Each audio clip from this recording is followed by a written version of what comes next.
Shalom, Israel. All right, so the lesson for this evening is how do you rule your spirit? All right, how do you rule your spirit? Of course, learn it through your spirit. So by the end of this lesson, congregants should have a solid foundation on how to properly rule one's spirit and the importance of ruling one's spirit, all right? It's not something we just do for fun. Let's get Proverbs 25 and 28, all right? Let's go to the book of Proverbs, chapter 25 and verse 28. Let's just get one of the key things that's important with ruling our spirit. Proverbs chapter 25 and verse 28. He that hath no rule over his own spirit is like a city that is broken down without walls. See that? So an aspect where someone tell me, how would you feel if your apartment building or your home didn't have any walls on it? How would you feel? Unsafe, right? What could happen? Anything, right? Anybody can just come and go as they please. They can see everything. It's all open, right? No defenses. So the same thing with our spirit, when we're not being mindful, cognizant of what it is that we're doing, how we're acting, it's an aspect where anything can come in and out. We can be swayed any sort of way. We can be turned in any sort of direction. Any spirit can just come in and go as it please. All of a sudden get a spirit of anger. All of a sudden get a spirit of envy, jealousy. Just like that. Because you're a city without walls. Think about the ways of the world. And I see it all the time, on the college campuses and, in the gym, whatever it is. You got a lot of times, times talking to my own people, trying to talk to brothers. I'm trying to sit up here, have a conversation with you, and all I see the brothers doing this. Damn. Looking at every sister that walk back and forth. I'm trying to talk to you. It's like, yeah, brothers, what's going on? Yeah, bro. Like, Jake not even looking at me. With a lot of the brothers. No rule over your spirit. Everything that comes in. Just like, even aspect with other friends. Always letting people get to you. Getting heated. Somebody say something, you mad. You mad as hell. No rule over your spirit. You fall susceptible to everything. As soon as something enters into you, guess what? You're going to go right with that feeling. That's not having rule over your spirit. Remember, the everything is, like a lot of times our people want to be conscious, but yet and still, they want to talk about being a godlike and, we gods. But yet and still, how are you supposed to be this God or this power when you have no control over yourself? That's not godlike. You have no control over your actions, no control over your behavior. So we have to learn how to start bringing our spirit into submission so we can have more control. So we control ourselves and what we want to do, not going with every feeling that comes across us. I just feel like I got to say something. Nah, I ain't got to say nothing. I can let it go. Get James chapter 4 and verse 7. First things is resistance. So let's get James chapter 4 and let's read verse 7. The book of James chapter 4 verse 7. Submit yourselves. Whoa, wait, what was that first word? Submit. It says submit to what? Submit yourselves therefore to God. See, that's the hard part none of us really want to do. We don't like to submit. I know what that say, but I just feel a certain way. You don't want to submit. It takes a lot of strength to finally submit. That's with anything. To finally submit. It's crazy. I was telling some other people I know about it recently, man. It's crazy. Because you ever notice how, put it this way, when's the last time you heard someone really complain about keeping all these folly days of the world? Valentine's, Easter, Christmas. But yet and still, when it comes down to keep the Most High's laws, it's grievous. We'll have to rehearse, damn, Valentine's Day again? Trying to give me some Valentine's, damn, gotta spend it again? Christmas, man. Thanksgiving, we gotta have turkey and stuffing and Oh my goodness. But let it be aspects of the Most High. Damn. Money for this again? It's crazy.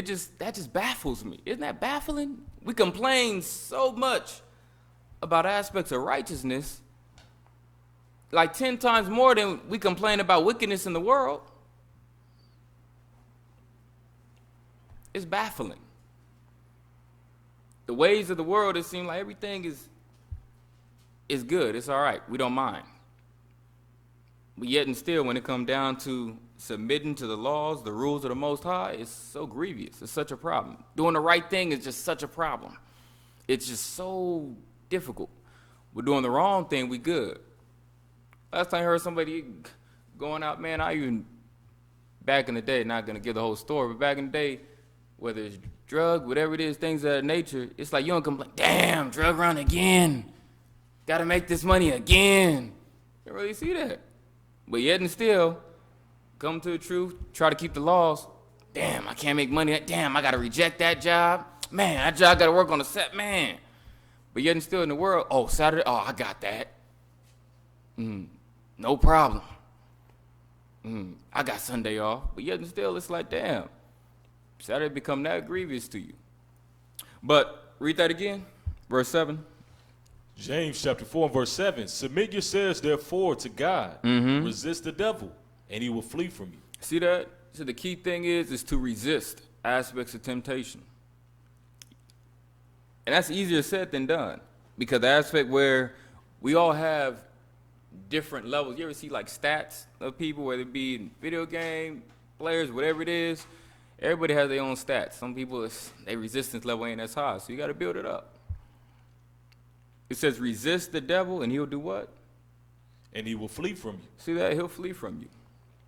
But it's an aspect where resistance takes work because it has the ability, and which we're going to get 2 Samuel chapter 13, verse 1 through 22. We're going to read this story because resisting takes work. So much easier just to give in. So much easier just to say, I just feel this way. This is just how I feel. Let's get 2 Samuel chapter 13. Let's start verse 1. 2 Samuel chapter 13 and verse 1. And it came to pass after this that Absalom, the son of David, and his fair sister, had a fair sister, whose name was Tamar, and Amnon, the son of David, loved her. So this is a man who was desirous of his own sister. You know, of course, unlawful. You read Leviticus chapter 18, it deals with that as being unlawful. But yet and still, he still desired her. So it's an aspect where, what should that man have done? He should have corrected himself, his own thoughts. It all starts in here, your own thoughts. That's the first thing, that's the beginning of everything. Read on. And Amnon was so vexed that he fell sick for his sister, Tamar, for she was a virgin. And Amnon thought it hard for him to do anything to her. But Amnon had a friend whose name was Jonadab, the son of Shemaiah, David's brother. And Jonadab was a very subtle man. So see that? He had a relative.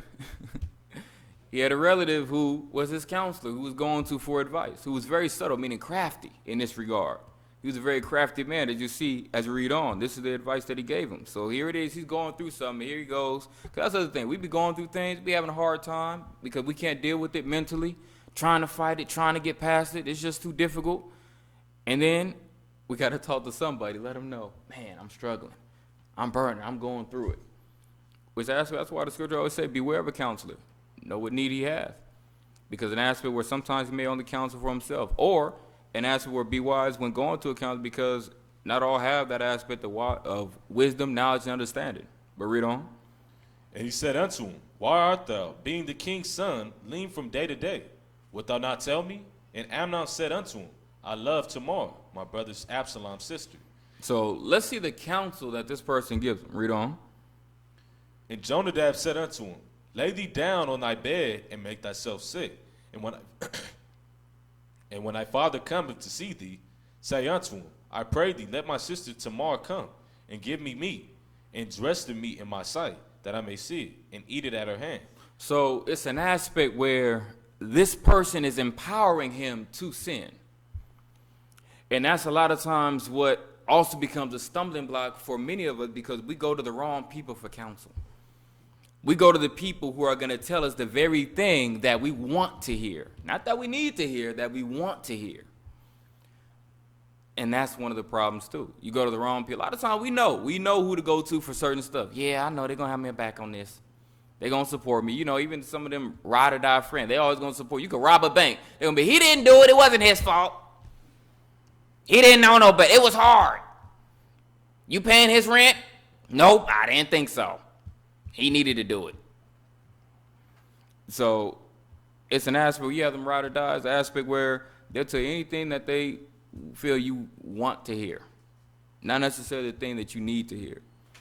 So it's an aspect where he was telling them things that were unlawful and supporting him of it. But read on. So what did Amnon do? Read on. Then David sent home to verse 6. Verse 6. So Amnon lay down and made himself sick. So obviously he must have took the bait, right? He started following what it is that the council told him to do. Read on. And when the king was come to see him, Amnon said unto the king, I pray thee, let tomorrow my sister come, and make me a couple of cakes in my sight, that I may eat at her hand. Then David sent home to Tamar, saying, Go now to thy brother Amnon's house, and dress him meat. So Tamar went to her brother Amnon's house, and he was laid down, and she took flour and kneaded it, and made cakes in his sight, and did bake the cakes. And she took a pan, and poured them out before him.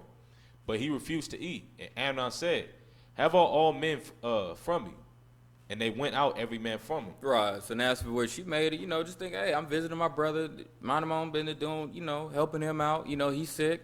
Not a problem. She's all doing the innocency. But he had other agendas. Hey, let all the men leave. Read on.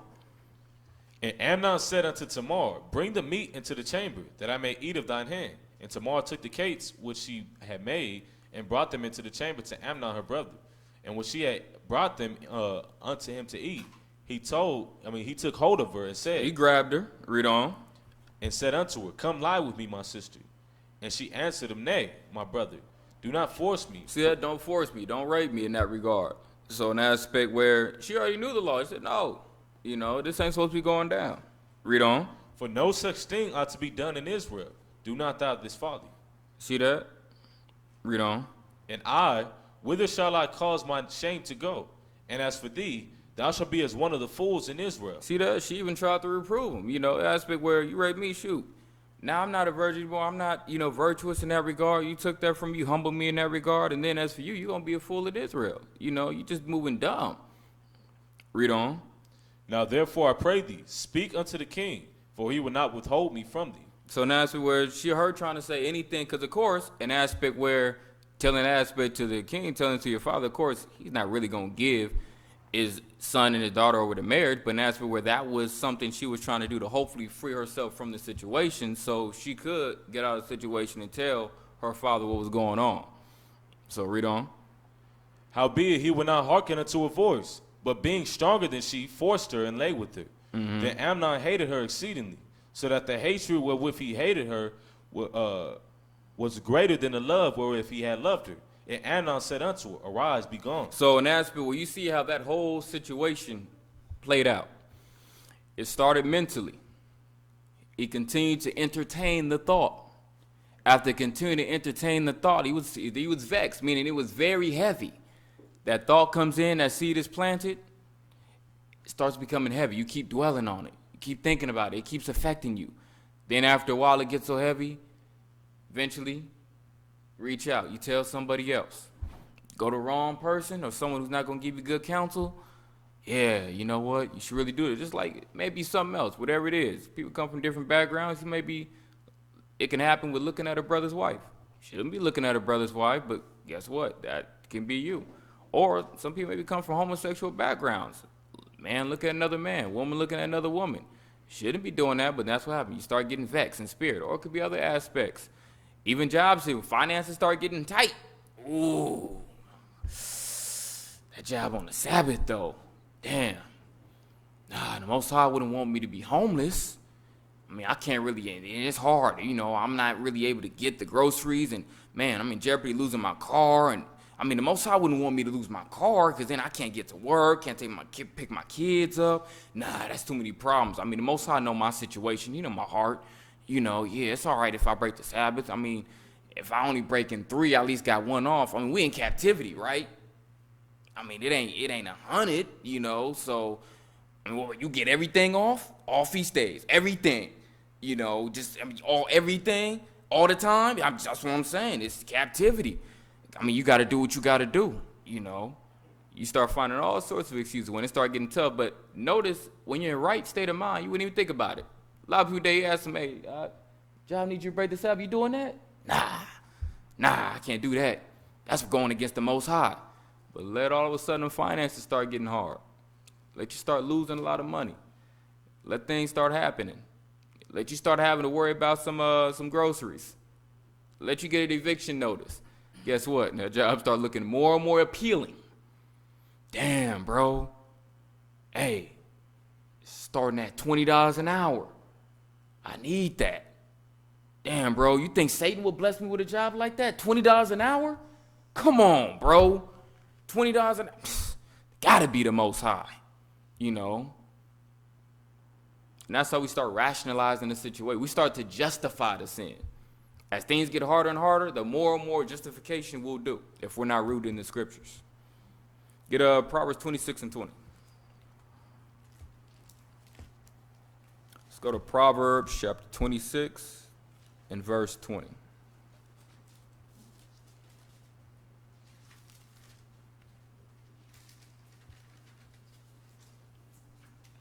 Proverbs chapter 26 and verse 20. Where no wood is, there the fire goeth out. So that's one of the key things. Where no wood is, the fire goeth out. Because a lot of times we keep feeding the situation. You got to stop feeding it.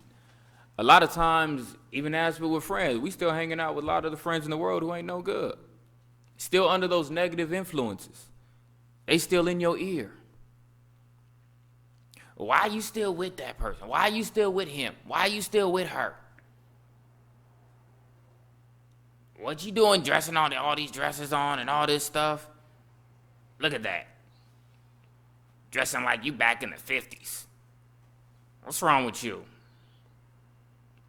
Look at that. Look at the situation. What you mean? You stressing over here over finance? Just get that job. Look, all these jobs right here. You can't take one of them?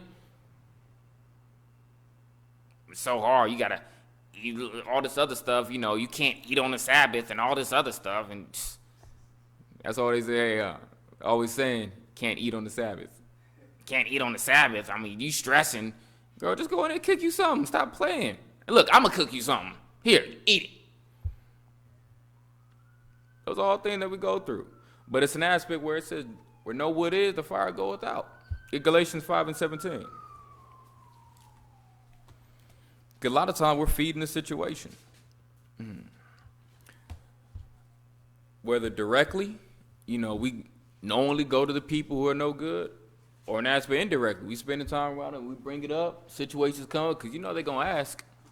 A lot of times we allude to things. We may not directly say it, but we allude to it. Come in, face all sad. What's going on? You doing all right? You good? Yeah. Waiting for them to ask you what's going on? What's wrong? Just waiting for them? You just droop? Yeah, man. You good? Good. You all right? Nah, man, let me tell you. Soon you just waiting to open up, man. Let me tell you.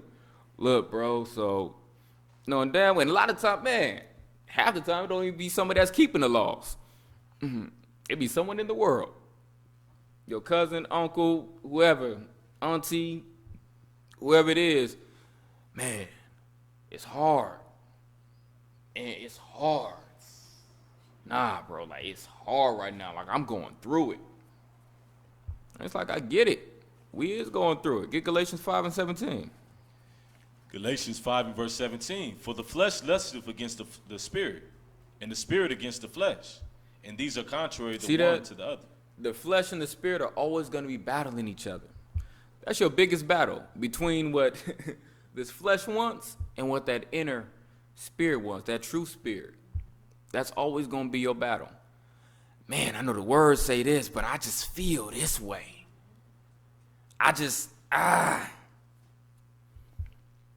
Because you're always going to have to battle the flesh. That's the biggest part of the test. is you battling the flesh, overcoming the flesh. Because an aspect where the spirit is willing, but the flesh is always weak. Because always notice it's an aspect where that righteous spirit comes in. It's just what you do to it. Like an aspect where I say it all the time, because this is how I deal with it, Because I have other lessons, you got the good and evil angel on both sides, like they show in a lot of these cartoons and movies. Well, that's real, but it's not really on the shoulder. It's all in the mind. That's where the Most High and Satan both dwell. They are both in your mind at all times. Telling you to do the right thing, telling you to do the wrong thing. Just which one you going to listen to. That's it. Like that's about I lay down, go to sleep. You lay down, you get real comfortable. I said all the time, you get real comfortable. Then all of a sudden that thought hits you. Damn, I forgot to say my prayers. I'm already comfortable though. That's what happened. We get comfortable, I ain't getting up. Right there in that moment, you done failed. You know what you got to do? I scrutinize myself. I'll be like, you have to, in a sense, cut your own spirit with righteousness. I say all the time, my mind, I get comfortable and it's like, damn, forgot to pray. You know what? I just want to go to sleep. Then that spirit hit. Damn. You can't even get up and say your prayers? Oh, it ain't that bad. Come on, bro. You mean to tell me the Most High sent his son to die for you on the cross, you can't even get up and communicate with him? Damn, that's low. That's how you really feel about the Most High? He died for you. His son died for you. You can't even get up and talk to him. You ain't even got to get up out the bed. Just lean up a little bit, get on your knees. You can still be in the bed.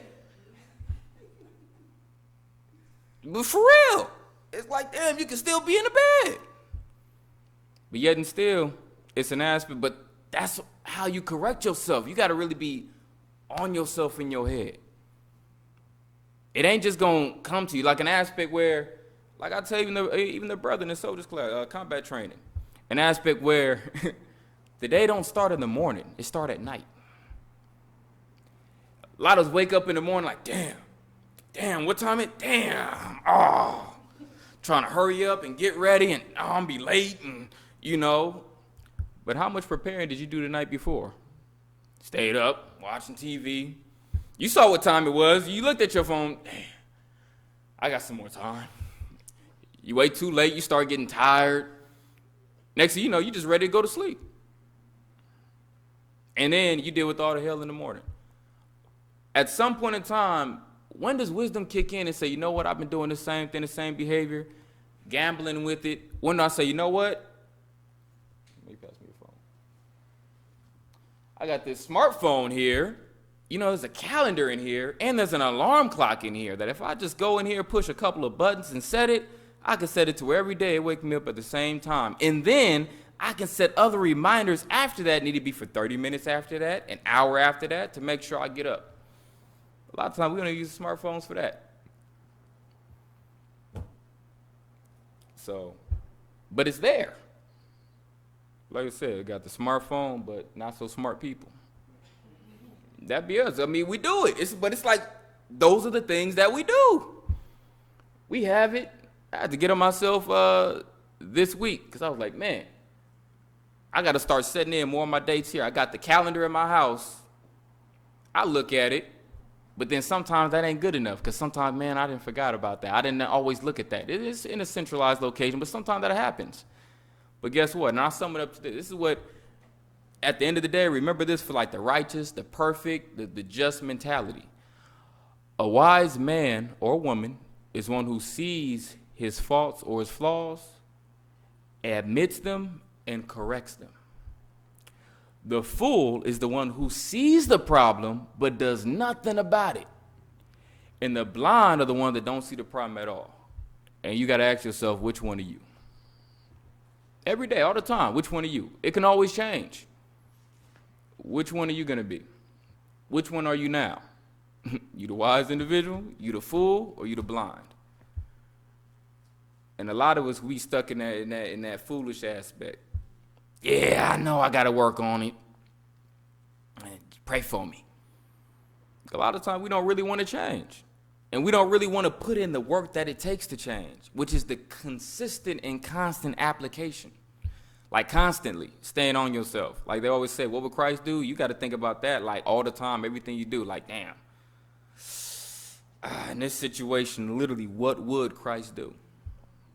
Would he really make this decision? Will Christ really get this job? Will Christ really, go and deal with this person? That's how you always got to think. Would he do that? And if he wouldn't, why would I? Because we like to justify. Get Galatians 5:16. Verse 16. This I say then, walk in the Spirit, and ye should not fulfill the lust of the flesh. See that? That's walking in the Spirit. That's truly walking in the Spirit. It's walking in a mindset, an ideology. Walking the aspect, you know what? I got to do the right thing by the Most High. I got to do the right thing scripturally. And as soon as your mind starts drifting away, you have to bring in those thoughts, those self-correcting thoughts. It starts with the mind. You have to start bringing in those thoughts of saying, you know what? I got to stay on this path. It starts drifting. Got to bring it, stay right here. We entertain so many things. It's an aspect where, whatever it is, fornication, adultery, marriage is out of order, it's an aspect where we set ourselves up for failure. We entertain a lot of stuff, seeing how far it can go. Like we play with fire. Just, all right, I'm going to put my hand over it. Ooh, it's hot. I'm gonna see how long until I get burned, though. I mean, I'm not trying to get burned. I just want to see, like, how much. That's what we do, though. We entertain a lot of stuff. Whatever it is, social media, old friends on there. Let me see how she doing. I just want to check on her. Let me go see how he doing. It's been a while since we talked. Why? What do you expect to happen from it? What are you looking for? Because sometimes we look back for certain people specifically for our past. What do you expect to happen? Just a, hey, how you doing? That's it. A lot of times we having wishful thinking. But because the aspect where we only fool ourselves. It's all the time. You may get people, like 3 or 4 brothers, whatever it is, couple sisters too. I ain't thinking about a woman. Next thing you know, a couple months later, they married. Nah, I ain't thinking about a man. End up married. It's like, damn, you ain't fooling me. You hear it so many times, you got to see it. Because at the end of the day, you're only deceiving yourself. Get Psalm 19:7. Get Psalm chapter 19, verse 7.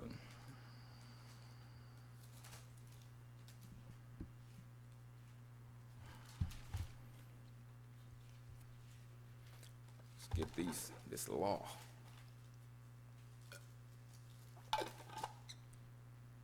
Psalm chapter 19 and verse 7. The law of the Lord is perfect. Is what? Perfect. See that? The law of the Most High is perfect. Nothing needs to be changed. It's perfect. Think about it. You never have to be in a situation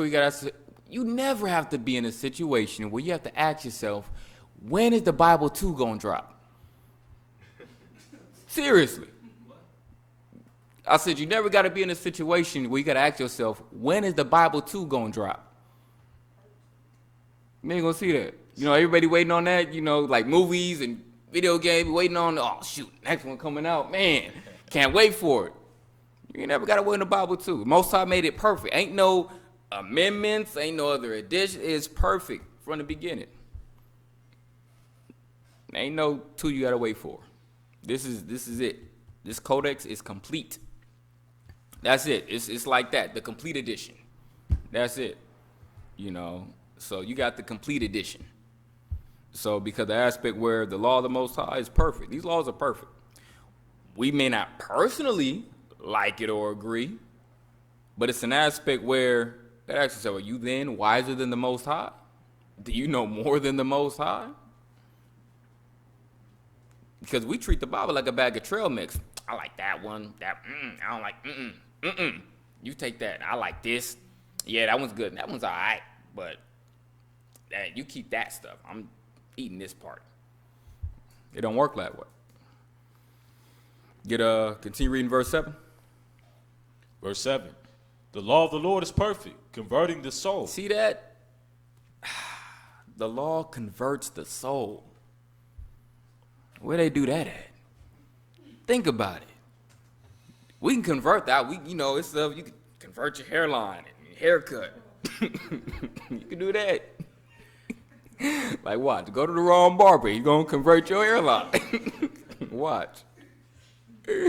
But nevertheless, look at that. We can convert wardrobe, even our size, right? Gain weight, lose weight, whatever it is. We can do that all day. But in aspect, where else are you gonna go to convert your spirit? Where else can you go other than to the Most High? Ain't nowhere else really gonna teach you how to convert your spirit. You can go in any other religious faith, anything that you can sit up there for hours. You walked in there, you still gonna walk out the same. You ain't gonna learn to convert your spirit. But the laws of the Most High will truly teach you how to convert your spirit, how to change from the inside out. The only thing is do you want to? That's it. It's not magic. Ain't just gonna. That ain't gonna work that way. You have to start applying yourself. You have to start making the changes in your own life. If you don't change, ain't nothing gonna happen. You have to start learning and applying, changing your thought process. Let's get a definition of convert. Read a couple of them. Convert, to change something into a different form or properties. See that? Change different form or properties. Read on. Transmute, transform. See that? Transmute, transform. All right? So in aspect, we have to transmute, transform our thought process. Everything that makes up our thoughts should start to change. And then when changing your thoughts, guess what? Your actions, your behaviors, your mannerisms, all those things start to change along with it. Because here it is, an aspect where, like our people, especially our men, we're supposed to be lions, but we thinking like house cats. Think about it. We're supposed to be lion thinking like a house cat. And now, finally, we're learning the aspect of becoming who we truly are. Learning who we truly are. Having power. Get Joshua 1:8.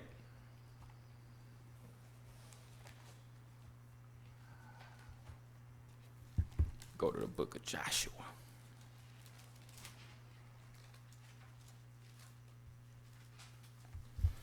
Get Joshua chapter 1 and verse 8. Verse 8. This book of the law should not This book of what? The law. See that? This is a book of laws. Law and order. Without order, you got chaos. Read on. This book of the law shall not depart out of thy mouth, but thou shalt meditate therein day and night. See that? And I don't mean you got to sit up there back with the laws. Nah, it's dealing with that. These laws, righteousness, is always on your mind in every decision that you make. You walking down the street, brother drop his wallet. Instead of thinking, damn, I just came up. You got to be like, all right, let me go get this back to this brother. I know if it was mine, I'd want somebody to give it back to me. Because it's crazy, because in the world, our minds don't think like that. As soon as someone drops, like, damn, that's a come up. Wait till he back. I'm going to get it. But lo and behold, let you go somewhere, leave your wallet. Man, somebody had stole my wallet. Man, what happened, bro? Man, I was right here. Man, somebody just took my wallet. Like, damn, bro, got to see. Man, who got my wallet? Ready to press whoever. But yet and still, you won't do that for the next brother or the next sister. But it's different when it's you. But that be the minds of people, especially our people. You want everybody to do right by you, even if you ain't doing right by everybody else. Same thing, brothers, sisters, they'd turn around in a minute. What's the name? Talk about me behind my back. I know they saying something, but then lo, you'll turn right back around. Oh, you know what what's the name said? Oh, yeah, she was doing this and that.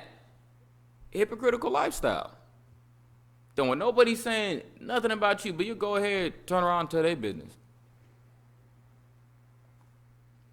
Like I said, you want everybody to do right by you, but you don't want to do right by them. That's how our people be. That's how we are. That's how we act. But in aspect where we have the laws on our mind all the time, and everything that we do, we got to think, damn, I don't want them to do me like that. I'm not going to do them like that. It's like, for example, it's like, how many times can I really count? It's crazy. It's like a lot of people just get baffled off the simplicity of a lot of things. I ask people all the time, like, hey, brother, you know, you married or you got a girlfriend? Yeah. How would you feel if, you know, another brother, you know, had sex with her? You know, did that make you upset? Oh, yeah, that make me real upset. Yeah, I wouldn't like that. All right. And even after that, you guys will most likely get a divorce, separate, right? Yeah. Okay. And even then, guess what? If there's kids involved, they're most likely going to live in 2 separate households, right? Yeah. And it's like from there, it's just like a bomb went off in their eyes. Just, yeah, that's so true. You know, that's so true. And I said, but you know what's funny? A lot of our people don't think about that. They don't think of the latter end of things. They just think in the moment. And that's why sin is the knowledge of good and evil, because we just thinking about the moment. We just thinking about the good we can get in the moment. And we not thinking about the evil that comes later. We not even thinking, a lot of men don't even think, even women too, because they do it too. But now, so you don't even think how you just destroyed a household and a family that quick. That quick. You just destroyed a household and a family forever. Kids could have had a happy family. Mommy, daddy. Now, mom's in Compton, dad's in Gardena. I got stepmom, sometimes stepdad. Just that quick. There are actions.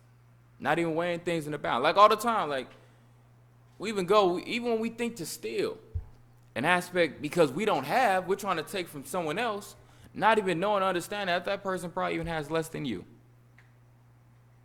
That person's trying to go home, provide for their family too. And you're going to rob what little bit they have, thinking you just doing that man wrong, not even knowing that man can have a wife and kids to go home to, that could have been his last $50 that he needed to put food on his table. But we don't think like that. We just think about us. I got to take care of me. Selfish. Get Matthew chapter 4, verse 1 through 11.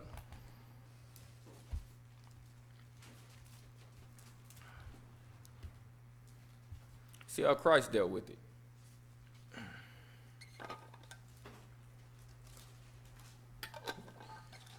The book of Matthew chapter 4 and verse 1. Then was Jesus led up of the Spirit into the wilderness to be tempted of the devil. So in that aspect where, and this just happened, remember, it wasn't he sitting up there, Satan on a rock right there, he talking to him. This is all what's going on in his mind. Same thing happened with you. You ever just get a situation, you just get, Spirit may have hit you to get up, go in the kitchen. You don't even know why you went in the kitchen. It's just, Spirit just hit you. Same thing, that's all it is. Just a spirit. You know, lo and behold, the Spirit hit Mike and you decided to go to the mall today. I'm going to go to the mall today. Yeah, I'm going to just walk around. Other things may happen. Spirit just hit you. You don't know where it came from, but it just hit you. Read on. And when he had fasted 40 days and 40 nights. So, you get that? The Spirit hit him, and he was led with the Spirit into the wilderness, tempted the devil. And when he was dealing with that temptation, what did he do? Verse 2. And when he had fasted 40 days and 40 nights, he was afterward and hungry. So see that? An aspect where Christ was dealing with temptation too. And he fasted. He fasted. A lot of people don't catch that. When you're dealing with afflictions, you can't deal with it, you might have to fast. That may be necessary. Let's go to get an aspect. I'm going to get another example too of that. But read Matthew chapter 4. Keep reading that. So he fasted dealing with that affliction. You're going to get another scripture in John too, but keep reading that. Verse 3. And when the tempter came to him, he said, If thou be the Son of God, command that these stones be made bread. But he answered and said, It is written, Man shall not live by bread alone, but by every word that proceedeth out of the mouth of God. Then the devil taketh him up into the holy city, and setteth him on a pinnacle of the temple, and saith unto him, If thou be the Son of God, cast thyself down, for it is written, He shall give his angels charge concerning thee. So let's go to Matthew chapter 17 real quick. Get Matthew chapter 17 real quick, just on that note. Matthew chapter 17, and let's go ahead and let's start at verse 16. Going to read 16 to 21. Matthew 17, verse 16. And I brought him to thy disciples, and they could not cure him. So an aspect where dealing with the spirit, of course, in an individual, and this spirit was an aspect where it caused the individual to act. You may have seen it, that person, to inflict harm on themselves. All right? So the spirit of a lunatic, throwing himself in the fire, things of that nature. So read on. I'm sorry. But the disciples couldn't cure him. Read verse 17. Verse 17. Then Jesus answered and said, O faithless, perverse generation, how long shall I be with you? How long shall I suffer you? Bring him hither to me. And Jesus rebuked the devil, and he departed out of him. And the child was cured from that very hour. Then came the disciples to Jesus apart, and said, Why could not we cast him out? So the disciples asked, like, damn, bro. See how Christ did that? How come we couldn't do it like that? What do you say? Read on. And Jesus said unto them, Because of your unbelief. Because of your unbelief. You doubted. You had too much doubt. You didn't truly believe you could really do it. Sometimes we get like that. I mean, yeah, I could do it, but it's like, I don't know if it's really going to work. We doubt within ourselves. Our own spirit convicts us. We don't really believe. Read on. Because of your unbelief. For verily I say unto you, if ye have faith as a grain of a mustard seed, ye shall say unto this mountain, Remove hence to yonder place, and it shall remove, and nothing shall be impossible unto you. Howbeit this kind goeth not out but by prayer and fasting. Read verse 21 again. Howbeit this kind goeth not out but by prayer and fasting. See that? Some spirits, it takes more than just mind to overcome. It takes a stronger willpower, and you get more of that willpower through fasting and prayer. You have to fast, you have to pray, and then continue to study and work on your mindset while in that fasting and prayer moment. That's how you reach even that higher level. And that's why Christ did that. Aspect where he had to reach that higher level. Doesn't mean you have to go 40 days and 40 nights. But it's an aspect where, because remember, it's an aspect where it's a spiritual thing too. So other disciples fasted for, weeks, and other prophets you read about, like read the book of Ezra. You went weeks.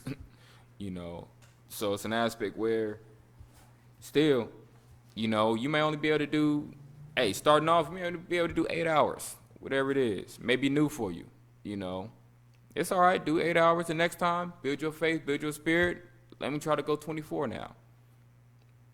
Build your spirit and try again, try to go further. You might only make it to, 36, or you might only make it to whatever it is, 28. You keep working to build your spirit to go stronger and stronger. Everybody's faith is different. Not everybody can, not everybody is just as easy to do just 3 days off top fasting. Some people are like, damn, they stressing after 1 day. Some people, they shoot 16 hours. Everybody's different, but you work consistently to build your faith, build your spirit to be able to go a longer period. That's how it works. It's a growing process. Let's go back to Matthew chapter 4.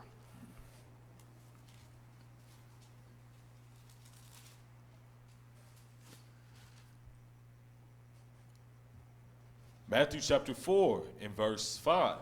Then the devil taketh him up into the holy city, and setteth him on the pinnacle of the temple, and saith unto him, If thou be the Son of God, cast thyself down, for it is written, He shall give his angels charge concerning thee, and in their hands they shall bear thee up, lest at any time thou dash thy foot against a stone. Jesus said unto him, It is written again, thou shalt not tempt the Lord thy God. So and that's what all these things Christ consistently getting tempted with. He was consistently getting hit with, and he had to build the strength. Because someone may say, okay, he fasted, but he's still getting tempted, because the temptation doesn't stop. The thing that's building is your own personal spirit to be able to combat that force. That's what you're building. The mental fortitude and the spiritual fortitude to combat that opposing spirit. That's what you're building. Temptation ain't going to stop till you make it to the kingdom. If you make it. But it's an aspect where how you deal with it is a thing that's going to either increase or decrease. It's all about how you deal with it. We're going to continue to go to problems, continue to run through problems, continue to be dealing with problems up into the kingdom. You're going to keep going through hell. Because remember, think about it. It's like a common sense thing. If everything was good, you think you was in heaven. Man, job is good. Man, got a nice car good. Man, fam's good. Man, I'm good. You think you was in heaven. You have everything. That's why I said it's so hard for a rich man to get, because you already feel like you're in your kingdom. What you mean we got to fight and rally for the kingdom? I'm good. What curses? What poverty? I'm good. Got me you know how much I make? You know how many Bentleys I got? I got everything. Everything. Eat good. What famine? Steaks at my house every night. That's how it goes. Because the aspect, the ideology, the mindset that comes on when your situation just gets a little better. Shoot, our people, let them make an extra $2 an hour. They change their mind. The way our people be, I'm good. But nevertheless, keep reading. Verse 8, again, the devil taketh him up into an exceeding high mountain, and showeth him all the kingdoms of the world, and the glory of them, and saith unto him, all these things will I give thee, if thou wilt fall down and worship me. Then saith Jesus unto him, get thee hence, Satan, for it is written, thou shalt worship the Lord thy God, and him only shalt thou serve. Then the devil leaveth him, and behold, angels came and ministered unto him. So do you guys get that whole thing? I'll break it down a little bit. But it's an aspect, in short, dealing with that situation, he kept getting hit. But remember, these are things, you're going to get hit with things as it pertains unto you. Everybody's different. Everybody desires and wants and needs. Everybody, it varies. An aspect where, it's like, for example, like a lot of y'all brothers, y'all see another man up in here, whatever it is, you most likely not going to be attracted to him. But if your lifestyle was in the world, you was a homosexual, you trying to repent, that could be a stumbling block for you. Same thing with the woman trying to repent from that. Same thing. If your whole thing was you used to having money all the time, whatever it is, drugs, whatever it is, steal, whatever it was, you used to having money all the time and getting money just like that, that can be a stumbling block when money start getting tight. And guess what? When I was doing this, man, I got money quick status. Then it's like, damn, that start looking more appealing. That's what starts tempting you. Whatever it is that your own individual thing. My vices may not be his vices. His vices may not be my vices. Everybody's vices can be different, Like one of the things, back in, actually like 2012, 2013, 2011, I was gluttonous as hell. I was like, I don't think anybody else ate more than me. I'll be honest with you. I had meals that nobody else could finish. I ate like everything. I'm talking about full, you wouldn't even, I had like unrealistic, it was like an eating competition in my house every meal. Just gluttonous all the time for no reason, just eating. I just love eating. I just bought all food. I had, think about everything you could possibly eat, like for breakfast, it was on my table and I ate all of it. like packing away, packing away, eating all the time. I had to correct myself, like, man, it was actually, shoot, it happened when I was in Afghanistan. Man, I said, I gotta stop eating like this, man. It's too much. I'm eating I eating buddies and everything. It's the same thing. You know what's bad? We got eating buddies. Go out, we gonna eat. And of course, as soon as you start changing your ways, it's not good to be gluttonous and all this nature. It's not good to be insatiable, unsatisfied. All these things just eating. Because one of the things is, you're already way past satisfied. You're just eating just because. We eat just for everything. We bored, we eat, and all these other things. So it's an aspect where, but of course, caught a lot of flack from it. What? No 2 plates, Boswell? What? No 3, 4 plates, Boswell? What? No 2 boxes of pizza no more? What? I said, nah, no more. I'm doing too much. I gotta stop. Gotta change. So everything is just had to change. So even an aspect where too, everyone's vices are different. Like, put it this way, like, if you ever go to Costco, them big old pies, I'll tear one of them big old pies up in 2 days. Man, them big old pies, 2 days, that pie was gone. Now, I'm a pie man. I'll tell, man, pie didn't stand a chance. Eating just out the dish. That's how it go. Man, sugar the new crack. It's addictive. But I had to discipline myself, over time, discipline myself. Used to be I had to have a pie every week. Always had to be a pie in the house all the time. But it had too much power over me. It became a god unto me. I couldn't function without it. So guess what? I had to tell my wife, stop buying it. Don't even bring it in the house. That's the first part of getting off of whatever it is you hooked on. Stop bringing it in the house. Doesn't mean you can't have it. Go out and get it. You automatically eat less of it. Because it's so much easier to go grab it when it's right there. Which go into this picture, right? I can resist everything except temptation because it's right there. It's right there. So hard. Damn. Apple or apple pie? Apple pie? Stop playing.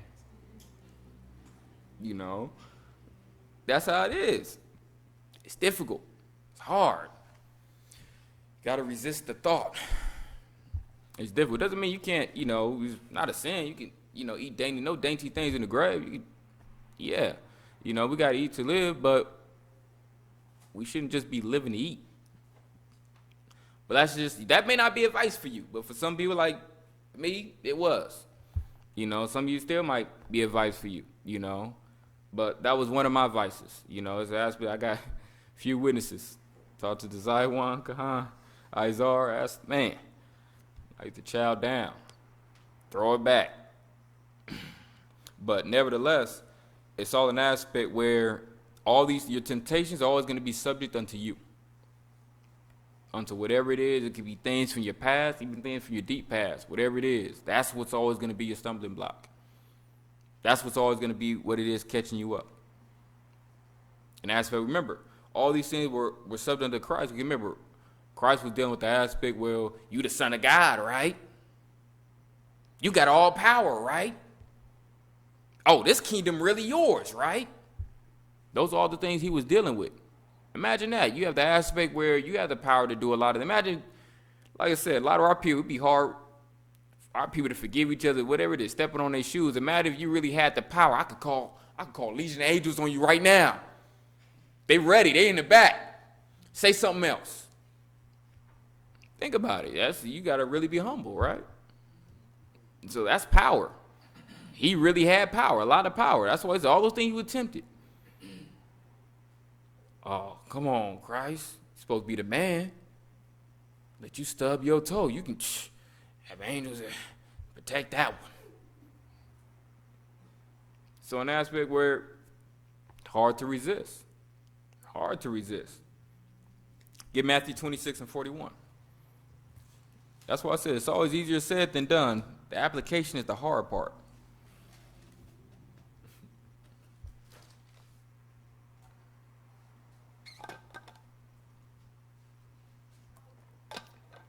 Read it. Matthew chapter 26, verse 41. Watch and Do pray. what? Watch. You got to watch. Meaning you got to be vigilant. You got to be aware.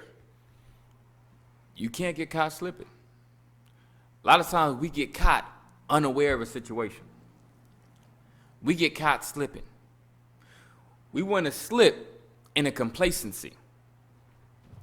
Read that again. I'll even show you something else. Read that. Watch and pray, that ye enter not into temptation. The spirit indeed is willing, but the flesh is weak. See that? The spirit is willing, but the flesh is always what's weak. It's always the flesh. But it's an aspect where we don't like to pay attention. We like to sleep. We like to be entertained.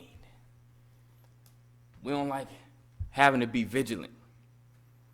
We just want to zone out, right? Don't bother me. Don't mess with me. I just want to zone out. Get an example. Just watch this video real quick. Just get an example.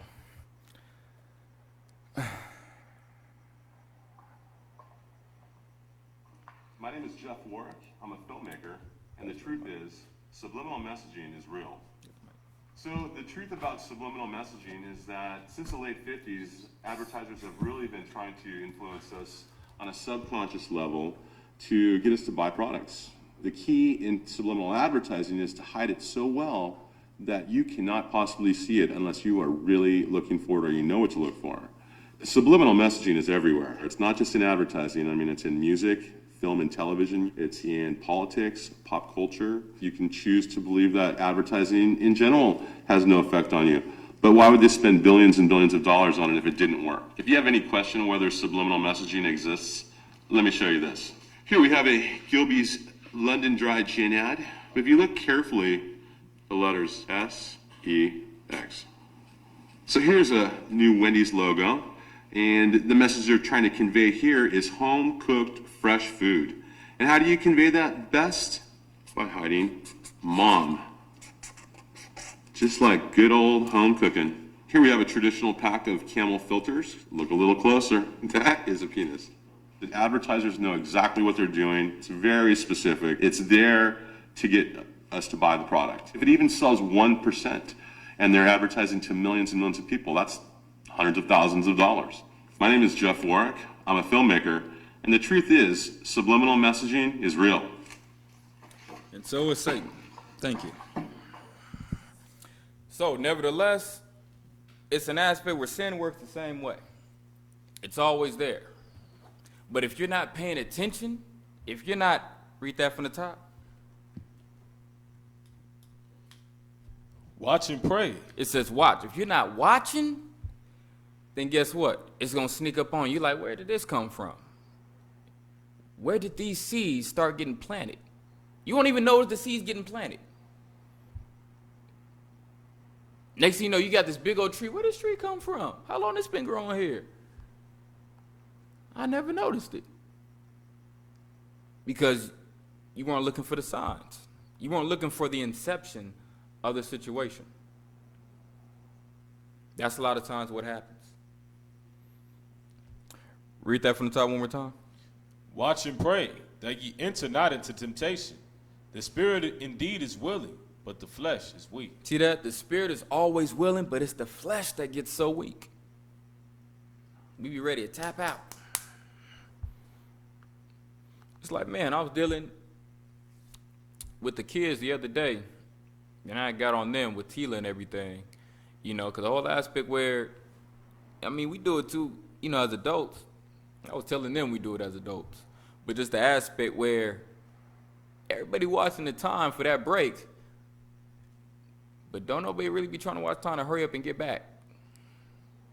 We want to take them 5 minutes to, hurry up and get off a little early. But ain't nobody really trying to stay late. So same thing when it comes down to an aspect, we want to find ways and excuses to finagle the law and if I can just find a loophole somewhere. But no one's really fighting as hard to keep everything that this book is really saying. Wholeheartedly, proudly. We're trying to find some way I can get out of keeping this and that. Got to be some way out.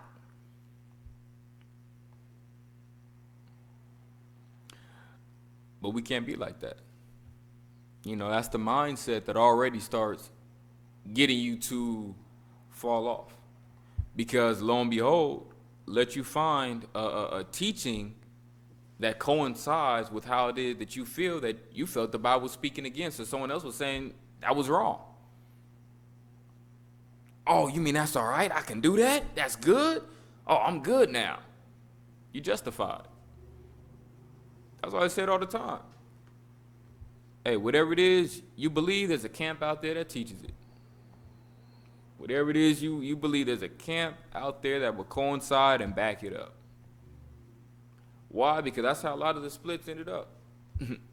An aspect of some sort of non-belief with something in the scripture. I just got a different understanding. I don't agree with that part. And somebody, well, I agree with this, but I don't agree with that. Oh, this just don't line up for me. That's how a lot of things happen. I don't agree. Get Wisdom of Solomon, chapter 2 and verse 1, and then verse 12.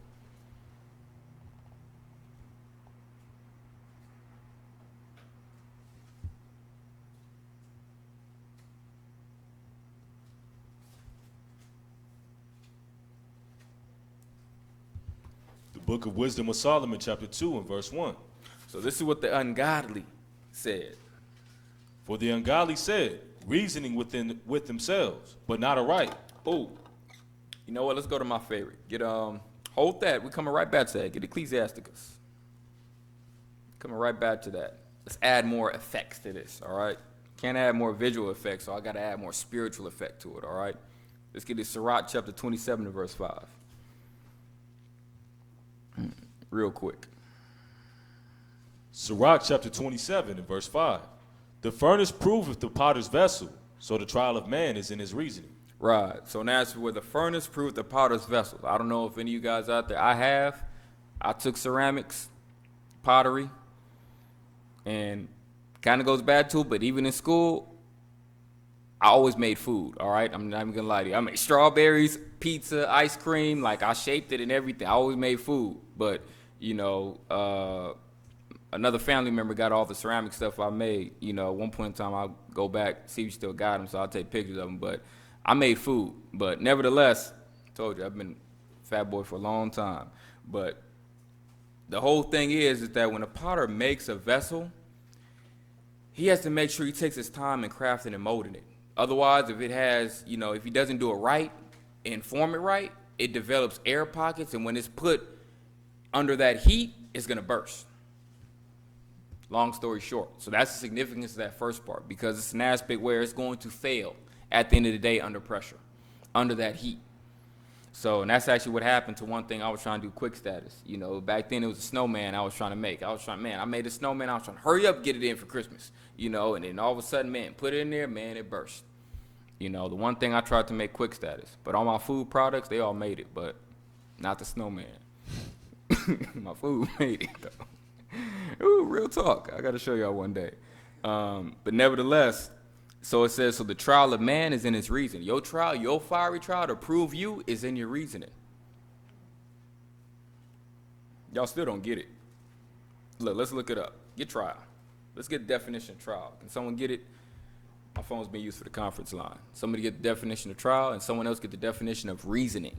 All right? I got you on trial. You got me on trial? I'm on trial right now. What'd I do? Trial. A formal examination of evidence before a judge. See that? A formal examination of evidence before a judge, right? Read another one, and whoever has reason, raise your hand so we passing the mic. All right. Continue.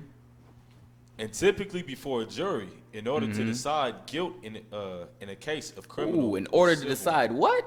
In order to decide guilt. In order to decide guilt. Are you or are you not guilty? We're on trial. Right now it starts. We're being proven to see whether or not we are guilty. Reasoning. You said you had that one? Yeah. Yeah, will you read it for me? Reasoning, the act or process of a person who reasons.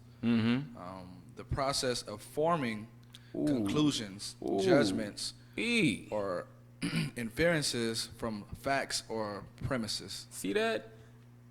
Your reasoning has everything to do with how you formulate thoughts, how you arrive at certain conclusions. What made you do that?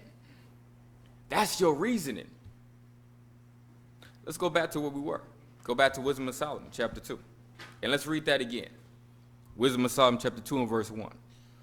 For the ungodly said, Now we're dealing with the ungodly, right? We're dealing with the wicked. Read. For the ungodly said, reasoning with themselves. See that? The ungodly reason too, but how? Read. But not aright. Ooh, see that? But not a right. Meaning there's a right way to reason, there's a right way to think, and there's a wrong way to reason, a wrong way to think. And sometimes we just don't be thinking right. Shouldn't think like that. We have to, that's why I said it's a mental game. You got to start changing the way you think.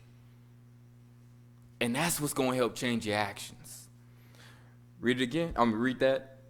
For the ungodly said, reasoning with themselves, but not aright. Our life is short and tedious, and in the death of a man there is no remedy. Neither was there any man known to have returned from the grave. See that? Life is short. YOLO. Life is short. You only live once. There's no, see that? I mean, once you die, that's it. Ain't really no coming back. How you know we could? You seen anybody that came back yet? See? That's what I'm saying. That's how the ungodly deal with the situation. You know. Read verse 3 real quick. Verse 3. Which being extinguished, our bodies shall turn into ashes.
Get Wisdom of Solomon 6, 16 through 17.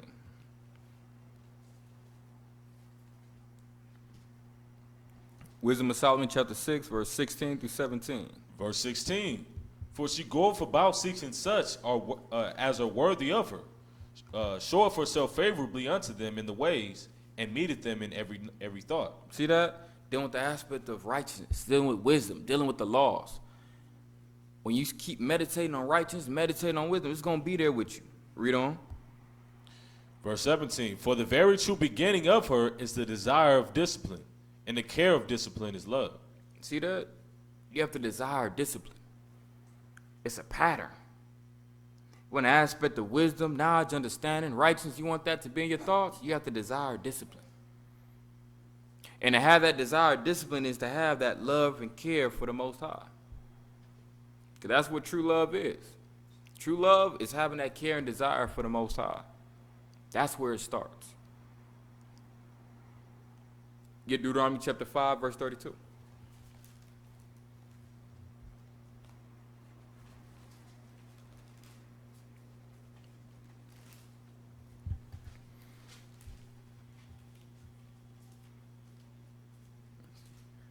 Read it when you got it. Deuteronomy chapter 5 and verse 32. Ye shall observe to do therefore as the Lord your God hath commanded you. Ye shall not turn aside to the right hand or to the left. See that? That's how we got to be in our mindset. We can't turn to the right or to the left. We got to stay on that straight path. Stay on that straight path. Don't turn to the right. Don't turn to the left. You know, like going back to the aspect of the book of Eli. You know, he was saying, hey, you got to stay on the path. Got to stay on the path. Got to stay on the path. You got to keep reminding yourself of that. Stay on the path. Stay on the path. And make sure I stay on that path of righteousness. That's what that path is. Get 2 Corinthians chapter 10 and verse 5.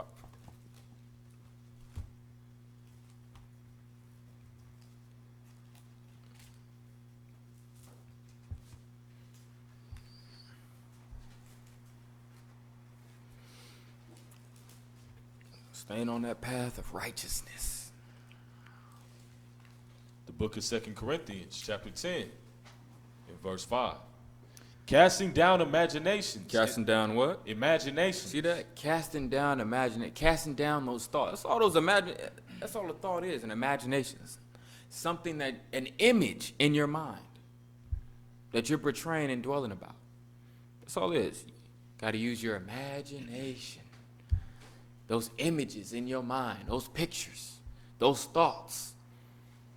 You got to cast all those things down. Let me think about something else. Read on. Casting down imaginations and every high thing that exalts of itself against the knowledge of God. See that? Any thought that starts to exalt itself, that starts to become more prevalent than the Most High, His words, His wisdom, that got to go.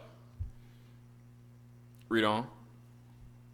And bringing into captivity every thought to the obedience of Christ. See that? You got to bring in, that's what you got to bring into bondage, your own thoughts. That's how you got to see the situation. You know. You got to treat it like them Batman. Not locked in here with you. You're locked in here with me. That's how you got to see it. You know. It's an aspect where, man, a lot of people, you let Satan rape your mind. He just run rapid. He just do everything. Any thought, any way that you feel, you run after that. That's what you go with. You say, no, I can't do that. I have to be more godly. I have to have control over my thoughts. That's when you really start having power. Regardless of what someone may say or do, you don't just act off of it, off of just how you feel. Get 2 Samuel chapter 11.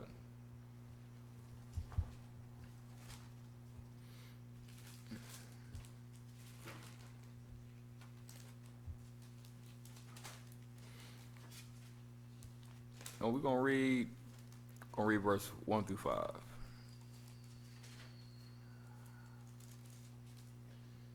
Second Samuel chapter 11 and verse 1. And it came to pass after the year was expired, at the time when kings go forth to battle, that David sent Joab and his servants with him and all Israel, and he destroyed the children of Ammon and besieged Rabbah. But David tarried still at Jerusalem. There it is. David still at Jerusalem. Many of y'all know where I'm going with this, but nevertheless, let's just see if we could pick up on all the signs here, all right? Let's practice some critical thinking, all right, here, guys? Let's just go into it. Let's get deep. Read on. And it came to pass in eventide that David arose from off of his bed and walked upon the roof of the king's house. And So from the the roof, Spirit hit him.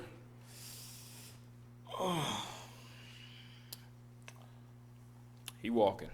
Read.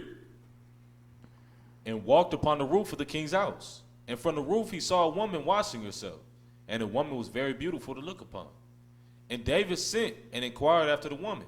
And one said, Is not this Bathsheba, the daughter of Eliam, the wife of Uriah the Hittite? And David sent messengers and took her. And she came in unto him, and he lay with her. For she was purified from her uncleanness, and she returned unto her house. That escalated quickly. So, all right, let's read verse 2 again. I think we lost a lot in there. A lot happened very quickly in those couple of verses. Verse 2.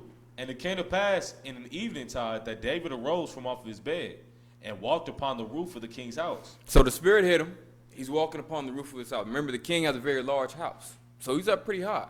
Read on. And from the roof he saw a woman washing herself, and the woman was very beautiful to look upon. Now, what should he have done in that moment? Yeah, turned away, walked away. Strike one. Continue. And David sent and inquired after the woman. So, okay, he sent and inquired. Okay, well, who is she? Who is this woman? She's beautiful. Read on. And one said, Is not this Bathsheba, the daughter of Eliam, the wife of Uriah the Hittite? What should he have done then? Left her alone. Left alone. Cease, right? He got his revelation, right? Strike two. Continue. And David sent messengers and took her, and she came in unto him. Whoa. So even then, sent messengers and still took her. You mean she was at her house? He sent messengers. All right, took a king, ask for your presence. He took her. And then the court brought her back. I mean, he talked to her. They had some conversation, conversing. It wasn't just like, damn, took it. That was it. Nah, converse, situation. All y'all adults, y'all know, y'all talk, and get down with the get down, right? Strike three, right? So, see how all that happens? But, hold that, we're going to go right back to that. Let's get Job. Let's get the book of Job real quick. This is how a lot of things happen. We miss it. This is how a lot of things happen. Get Job chapter 33. This is one of my other favorites. Job chapter 33 and verse 14.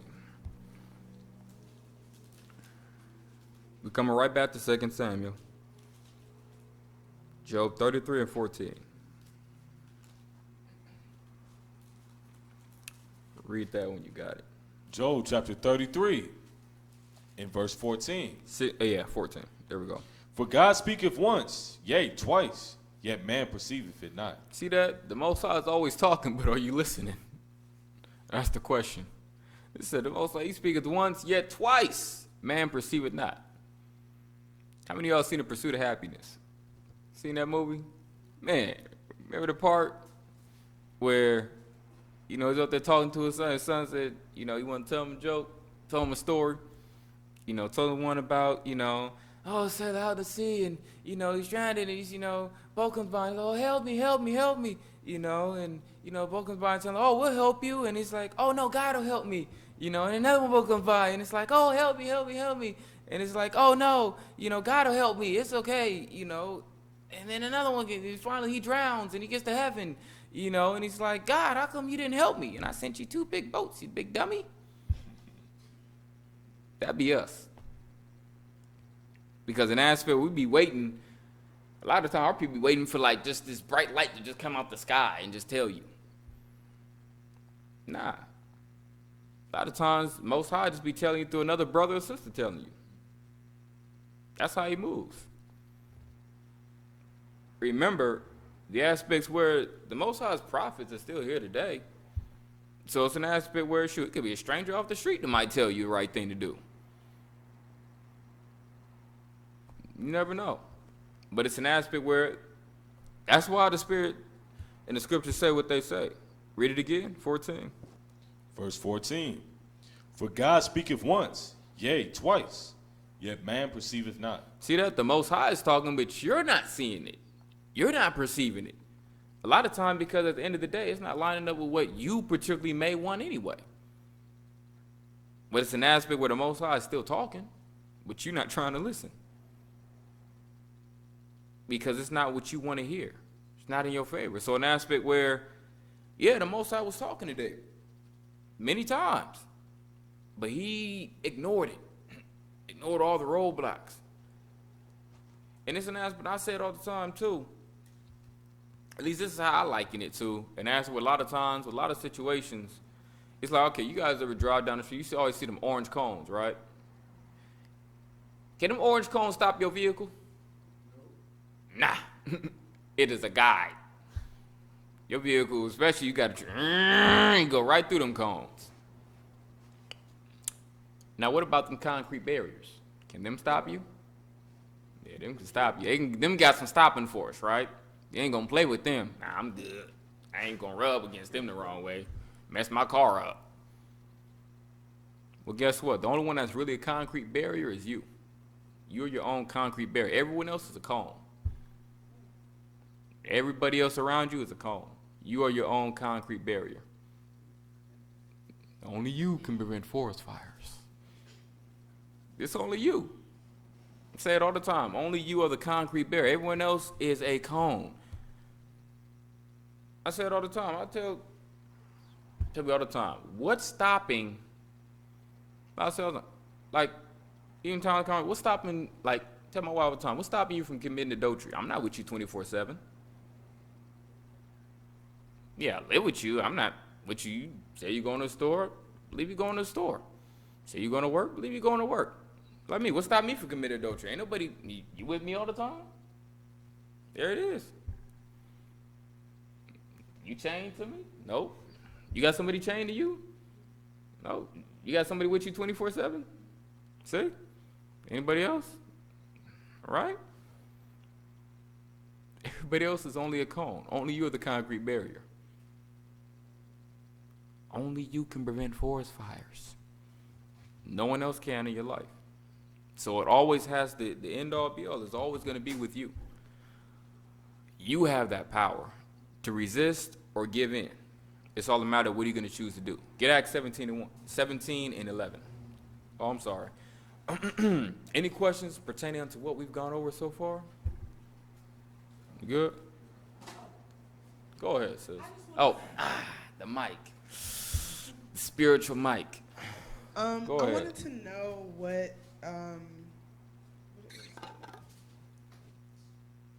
I'm not sure what his name was, but he was in love with his sister. The first story you read. Amnon. Yeah. What did he mean by he made himself sick? I didn't understand that. When it said that he made himself sick, because think about it, in our mind, a lot of times we make ourselves sick.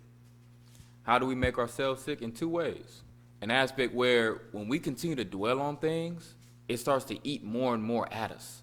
So to where it starts to affect our thoughts, our emotions, our day-to-day, our behaviors, and even an aspect too, even when you research a lot of ailments, they're caused by our own thoughts, literally. Not an aspect where, okay, I think, oh, here come an ulcer, oh, I think, oh, here come a headache. But no, an aspect where after so long, that stress starts to affect other parts of the body. It starts to affect aspects with dealing with headaches, stress, blood pressure, sleep apnea, other aspects that I mentioned, ulcers, you know, all those aspects where other things of illness, literally, like the other past, you can literally make yourself sick over aspects of conflicts going on in your life. You can literally make yourself sick in that regard. You know, because an aspect where if you don't explode, you implode, in short. Your body, and that's why they say the mind is most powerful muscle in the body and things of that nature, because it's an aspect where you have the power to hurt or heal yourself just off of will. To a degree. I'm not saying for every, I'm not Somebody be out there, come on now. I'm not saying you get in a car accident, heal myself, you Wolverine status. I'm not, saying that. But an aspect where you have an aspect of power that you can heal or hurt yourself. They say all the time, mind over matter. Or the mind fails a lot of time before the body. So that's what we're dealing with, that he made himself sick is an aspect where he allowed his thoughts to vex him so bad that disrupted his mood, his character, his dealings. That's how it made him sick. And even then, to a degree, it could have very well have caused an aspect of physical sickness on him. So, and those are things that you can research. Those are the things I keep in my portfolio too. How emotions hurt the body. They can literally affect you health-wise. And it can just be stress. It can be sorrow. It can be anger. Those things can literally affect you.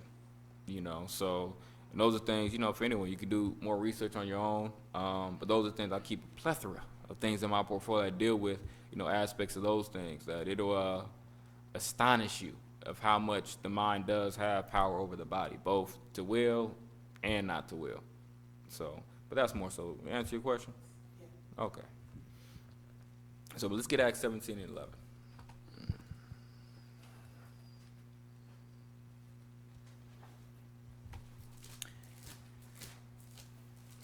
Acts 17 and 11.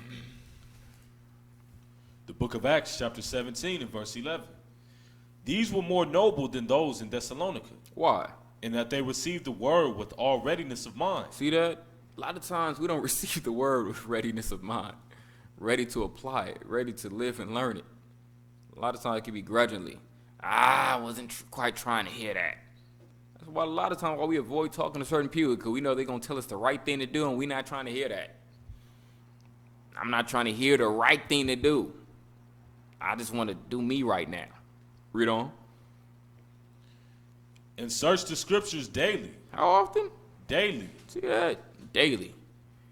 Daily searching the scriptures. It means putting in work. Read on.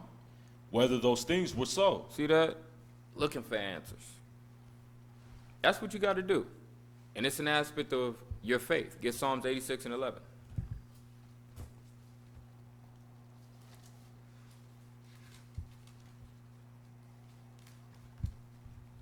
The book of Psalms, chapter 86 and verse 11. Teach me thy way, O Lord. See that? You have to want to be taught. You have to ask, man, teach me your way. That takes a lot of submission. Let me learn your way and how you do it, instead of just how I feel and how I want to do things. Teach me. You have to submit. When it comes down to instruction, you have to submit to that instruction. Read Psalms 86 and 11 again. Teach me thy way, O Lord. I will walk in thy truth. Unite my heart to fear thy name. See that? It says, I will walk in thy truth. Meaning, I will follow. When you walk, you follow in that path. I will follow your path. If this is where you want me to go, I will do it. I will learn to do it. That's how you got to be. Unite my heart, my feelings, my emotions, my mind to fear your name. This is his name. Your name is also your title, what you stand for. This is what the Most High stands for. This is what God stands for, the Lord. They always want to say in the bootleg church, this is what Most High stands for. These are his laws. This all represents him. You read about the Most High all through here and how he deals, how he thinks, how he is. You get to know the Most High through his word. That's what you want to be united with. That's how you learn how the Most High operates. You want to know your Heavenly Father? Read about him. Read about how he gets down. Then you'll know, the Most High don't play about that. Nah, he don't like that. We try to justify stuff. Get Sirach 19 and 1. We try to justify stuff. It's just a little sin. It's just something small. Just a little bit. How the Most High feel about that? Little bit. We trying to find a loophole. It ain't that bad. If I just do this, it's all right. Get Sirach 19 and 1. Sirach chapter 19 and verse 1. A laboring man that is given to drunkenness shall not be rich, And he that contemneth small things shall fall little by little. Right. An aspect where the root word of contempt is contempt. An aspect where you have contempt, and contempt is disdain, a dislike or rejection. If you start having a dislike, rejection, some of these little things, you're going to start falling little by little in other things. If these little things can be hard for you and you don't correct those things, then guess what? That little sin starts turning to bigger sins, and it starts growing and it leads to other bigger sins because you're not correcting yourself. You start pacifying a lot of things. That's all right. That's good. That's okay. It's not that bad. And it starts leading to greater sins. But let's get 1 Corinthians chapter 15 and verse 56.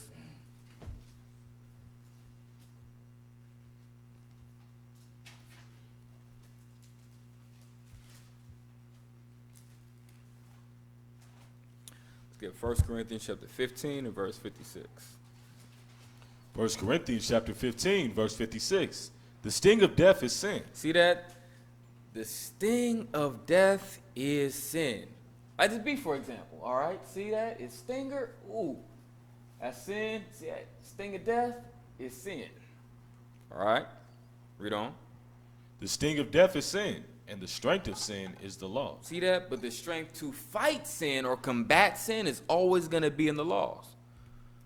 What do you think Christ was using? He was using the law. He was using the scriptures. That's how you combat the situation. That's how you fight the situation. That's what's going to help you. Get Revelation 1 and 3.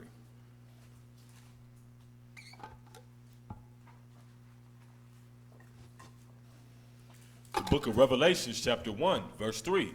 Blessed is he that readeth. Blessed is who? Blessed is he that readeth. Read. And they that hear the words of this prophecy, and keep those things which are written therein, for the time is at hand. Read it one more time. Blessed is he that readeth. So it said, blessed is he that readeth. You have to read. You have to study. You can't expect things to get better if you're not putting in the time and work and effort to study. If you're not doing your due diligence. Read on. And they that hear the words of this prophecy. See that this whole book is a book of prophecy.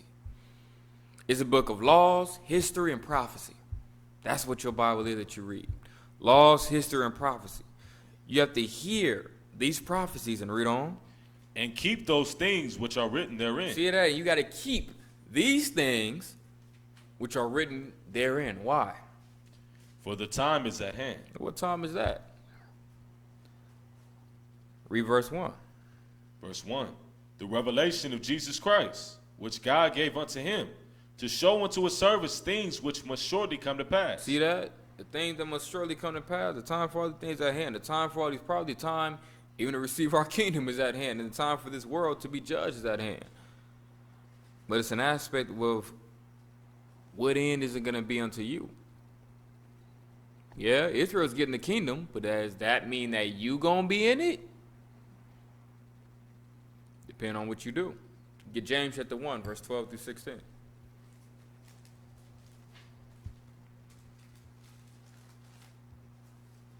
The book of James, chapter 1, and verse 12.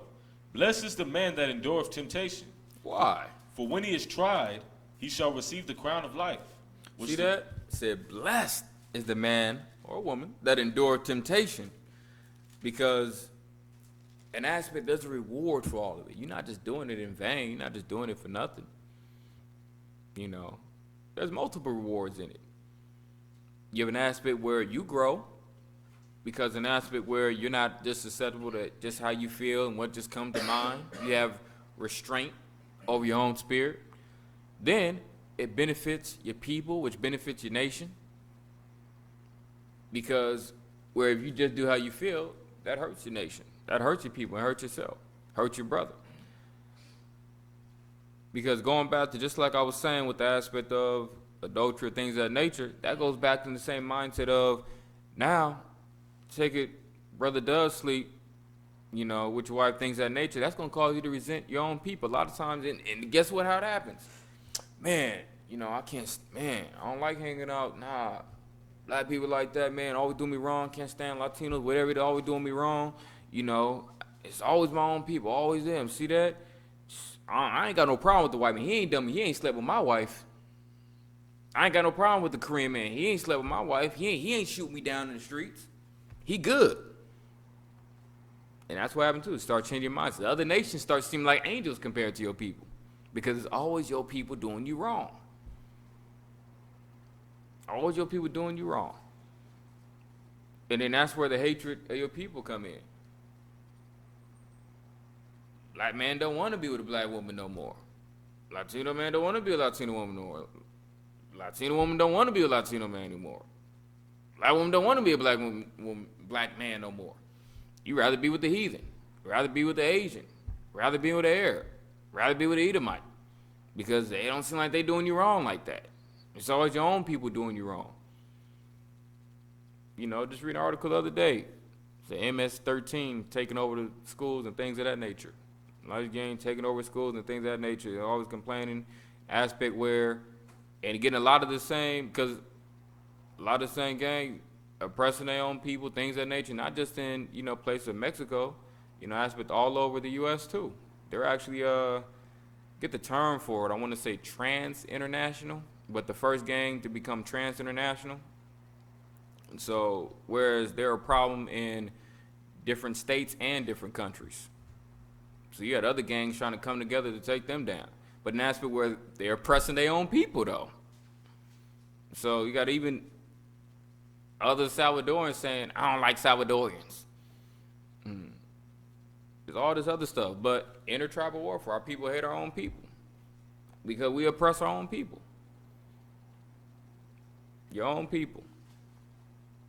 But nevertheless, read on. Blessed is the man that endureth temptation, for when he is tried, he shall receive the crown of life, which the Lord hath promised to them that love him. See, the Most High has a promise laid up for those that love him, those that keep his laws, his commandments. Read on. Let no man say when he is tempted, I am tempted of God. See that everyone say, God made me do it. And then when they feel like they can't do that, well, the devil made me do it. Somebody made me do it. It wasn't me. We always want a scapegoat. Always want to point the finger. But that's what it says. Let no man say when he is tempted, I am tempted of God. Why? Read on. Let no man say when he is tempted, I am tempted of God. For God cannot be tempted with evil, neither tempteth he any man. But every man is tempted when he is drawn away of his own lust and enticed. See that? It's always your own desire, your own lust that tempts you. That's all it is. Because guess what? If that's not something that particularly is appetizing to you, something that you particularly like, then it's not going to be a problem for you. But when it's something personal, something for you, now you start to feel a certain way. Now you got some friction. You don't want to fully submit to the scriptures. Now you was good with everything else until that hit, and it's like, ooh, that's personal. I don't quite feel that way. You know, like I said all the time, I don't know if I said this earlier, maybe I did. Y'all can correct me if I'm wrong. It's getting late, about to end in a minute soon. But an aspect where we always deal with an aspect, it's not a problem when, like I said, it baffles me. It's just the small thing. It's always not a problem when you're dealing with, like, read verse 13 again. Let no man say when he is tempted, I am tempted of God. For God cannot be tempted with evil, neither tempteth he any man. Right. So now when we're tempted, it's never a situation where we're dealing with, when it comes down to things that are contrary to the scriptures, it's not a problem. But when it comes down to things that are righteous, it's always a problem. It's always grievous. Now it becomes grievous when you got to do the right thing. That's when it becomes grievous. That's when the problems come in. We don't complain about the things that are contrary to scriptures like that when it comes down to it.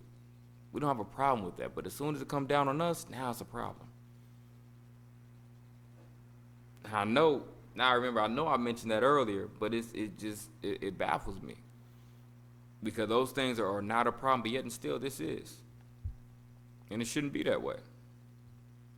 But yet and still it is. Read on.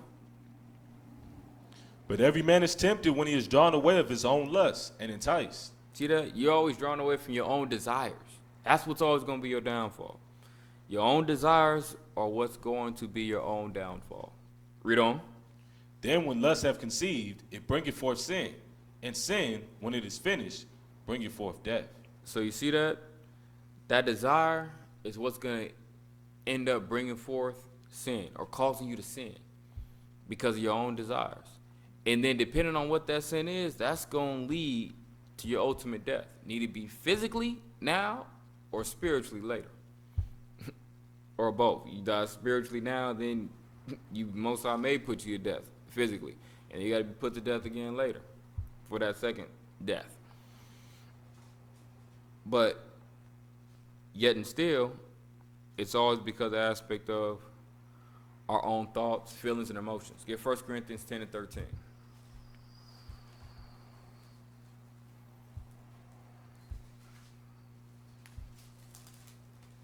The book of 1 Corinthians chapter 10 and verse 13. There hath no temptation taken you, but such as common to man. See that? An aspect where you're not going through anything that is just not something that's just common to what we're dealing with. And it's an aspect where it's like when the truth come in, all this hell just started coming out of nowhere. When it's like, nah, you were still dealing with hell. But it's just so much better when you're not aware you're in hell. And you thinking it's heaven, you just fighting for a better seat. But when you realize this ain't really heaven, I'm really in hell, you still want to fight for a better seat in hell if it just seems a little cooler over there. If I can just get an extra drip of water over there, I'll be good. You ever see like those pies, like they cut them like into the 16th, 1/16th, the serving, 1/16th. You get another, you get that little slice. You know, some of y'all be at them parties, you get that real thin slice. You're like, man, can I get like a slightly bigger slice of cake? Can I get a bigger slice? You be fighting for the extra slice, right? That'd be our people. I just got this. Can I get that piece right there? Just a little more to add on there? That'd be our people fighting for hell. Man, if I just made $2 more, I'd be good. All right, I'll just take a 50-cent raise if I can at least get that. Most I said, look, why not just fight for the kingdom? You don't have to worry about working at all. Why not just get the whole pie, the whole cake? Why are you over here trying to stress and fight for a little piece? Think about it. Even if you get those other couple of dollars, an aspect, it's like we look at the small pay. If I just get a couple more dollars, I'll be good with this job. When you don't look at the big picture, but it's still a job. You still got to work that 9 to 5, so to speak. Why not put yourself in the situation, well, you don't have to work that 9 to 5. Which one is better? But yet and still, because it's not here right now, it becomes unreal. But read 1 Corinthians 10 to 13.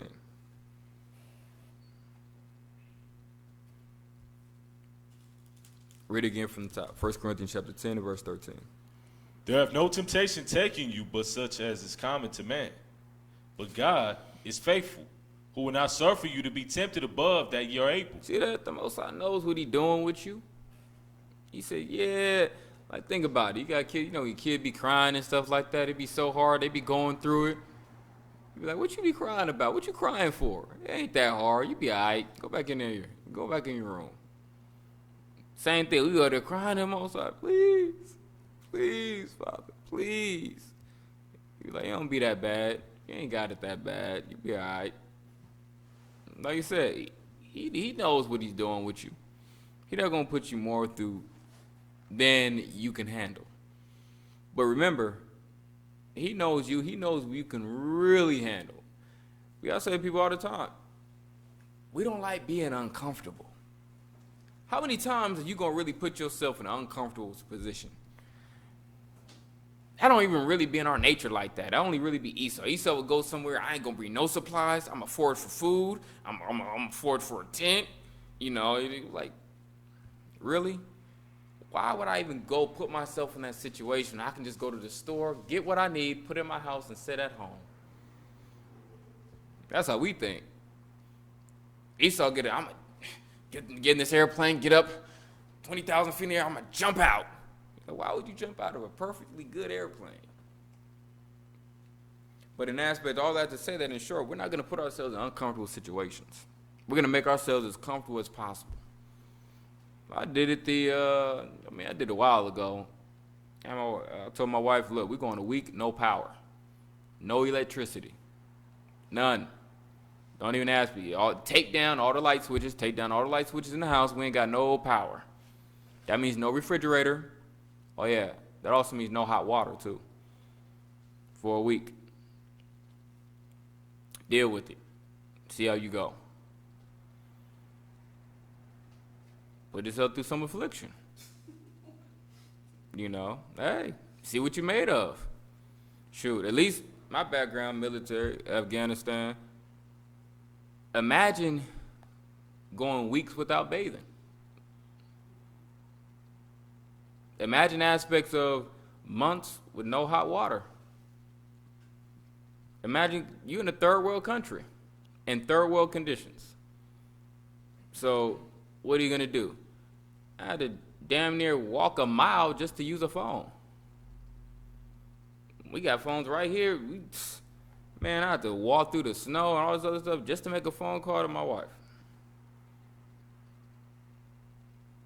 You go through a lot of hellish conditions. But yet and still, yeah, come back, whatever it is. You have an aspect, PTSD and all this other stuff, but nevertheless, still an aspect where you have a whole different mindset, a whole different aspect of resilience because you used to go on without a lot of things. Didn't even know what a flushable toilet was for a year. So, yeah, we take advantage of all the simple things. Running water, flushable toilet, phone, video games, TV. See how long you go without those things. But it's an aspect where it's mind over matter, just willpower. So, but let's get this. This will be the last thing we read. Genesis chapter 39.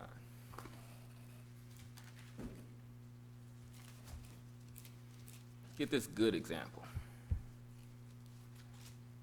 Get Genesis chapter 39 and start verse 1. Book of Genesis, chapter 39, and verse 1. And Joseph was brought down to Egypt, and Potiphar, an officer of Pharaoh, captain of the guard, an Egyptian, bought him of the hands of the Ishmaelites, which had brought him down thither. And the Lord was with Joseph, and he was a prosperous man, and he was in the house of his master, the Egyptian. So the Most High was with Joseph. Read on. And his master saw that the Lord was with him, and that the Lord made all that he had did to prosper in his hand. Yeah, you can see that. Sometimes you may even see it, even with certain people around you or even in here, whatever it is, that the Most High might be working a special relationship with the Most High and that person. Things just prospering for them a little differently. It's like what they touch turning to gold. Read on. And Joseph found grace in his sight, and he served him, and he made him overseer over his house. And all that he had, he put into his hand. Right, because Joseph was keeping these laws very diligently. These laws will elevate you. Just things that the scriptures deal with: being diligent, being on time, being punctual, being studious, all these good things. Read on. And it came to pass from the time that he had made him overseer in his house, and overseer and over all that he had, that the Lord blessed the Egyptian's house for Joseph's sake. See that? And when the Most High is working with you, those that are closest to you, they can become blessed as well. They benefit from you. You become that spiritual blessing. In the world, they call it good luck charm. We don't believe in luck. We believe in Most High. So you become that spiritual blessing. Read on. And the blessing of the Lord was upon all that he had in the house and in the field. And he left all that he had in Joseph's hand. And he knew not aught he had, save the bread which he did eat. And Joseph was a goodly person and well favored. See that? Joseph was good because he kept the laws. That's what makes you good. It says Romans 7 and 12. That's what makes you good. keeping the law, because the law is good, just, holy. The commandment's holy, good, and just. Read on. And it came to pass after these things that his master's wife cast her eyes upon Joseph, and she said, Lie with me. Oh, here it is. Here's the temptation. Here it is. She throwing herself on him. Lie with me. Read on.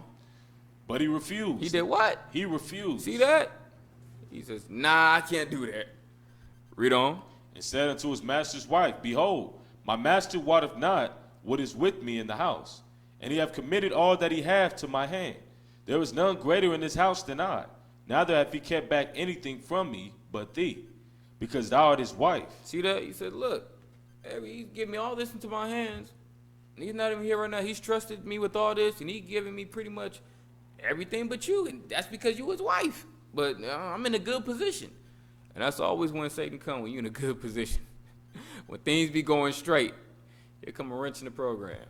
You know, here come a wrench in the program. Boy, let me tell you, man, I got stories. Man, things, because you get those seasons where things just be going bad out of nowhere. You just get, man, remember last year I got hit, man. It's always something. Last year got hit. Me and my wife combined got 3 tickets in like 1 week. Never get tickets. Never get tickets. And then Hydro Booster go out of my 4Runner, $3,000. 3 tickets plus $3,000 for that. Good thing me knowing mechanics, dealer $3,000, Joe Auto Body Shop backyard mechanic $2,000, me $1,000, priceless. So replaced it, and then the 3 tickets. But nevertheless, you can just get hit in those seasons. Temptation just come. Are you gonna break or are you gonna be good? I handle everything just about the same. I went like, man, I was going through some stuff. Past couple of months, it was like, man, stuff just kept hitting. But that's the way it is. You understand, you deal with it, and you be happy with it. Why? Because you know that's supposed to happen. Everything is walk. The story people say, whatever it is, family not trying to deal with you, talk to you, wife leave trying to take the kids, you got situations of can't find a job, or it's a normal abnormality. It's just normal. Normal in the truth. Read on. How then can I do this great wickedness and sin against God? See that? How then can I do this great wickedness and sin against the Most High? That's what he was thinking about. How I'm going to offend the Most High. Read on. And it came to pass, as she spake to Joseph day by day, that he hearkened not unto her, to lie by her, or to be with her. See that? Day by day, he was still fighting. Nope, not today. Nope, not. Hell no. I ain't changed it. I see you. Read on. And it came to pass about this time that Joseph went into the house to do his business, and there was none of the men of the house there within. See that? Satan got to create the perfect opportunity. Ain't nobody else around. It's just you and that individual. What you gonna do? Act a fool? But read on. And she caught him by his garment, saying, Lie with me. And he left his garment in her hand and fled and got him out. See that? Just like we read in 1 Corinthians chapter 13, the Most High will create an exit. He will deliver you out of the situation. He's going to create an exit, but it's up to you to take it. It's up to you to take it. Somebody else be like, there was no escape. Nothing I can do. Would have blackmailed me. But the Most High will create that escape. It's just up to you to personally take it. Joseph with that example, that good example. David with the bad example. Which one are you going to follow? And that's like that with everything. Are you going to resist or are you going to give in? And with that, I'll say shalom. That is a lesson. All right? So if y'all got something.